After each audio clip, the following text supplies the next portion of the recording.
You also mentioned the record shops in New York. The record shops were good. I mean, I bought a lot of, well, what are now quite rare records. There was one Downstairs Records, which was just around the corner from where I worked in the health food store, and that was quite a weird record store because it was actually partly in the subway. So you'd go almost down, well, I guess that's why it's called Downstairs Records, but you go down the stairs into where the subway was, and it was basically where they sold hip hop, but they also sold loads of old funk records, and they actually sold loads of bootlegs.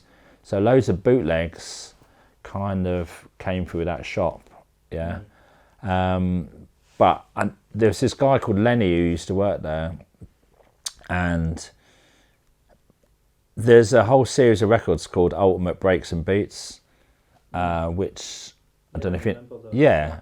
Well, basically they compiled, if you like, all the rare, no, some not so rare, but basically all the tunes on these compilation albums that had the breakbeats on them, you know. So, and they came out of Downstairs Records, and I think it was the guy again, this may be something.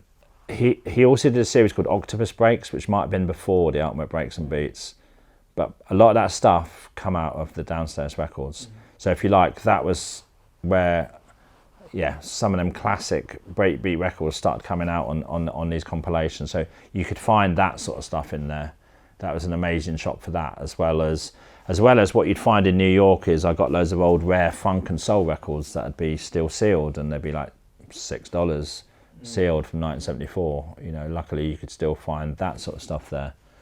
I'd find lots of old early hip hop and early electro records, and they'd all be priced up, and they'd have really rare records, $2 written on it. You know, I'd pick up a lot of stuff there. Another one I used to go to was called Vinyl Mania, which was down on Carmine Street in the West Village, and I got loads of house records there. I got loads of early and later house records there.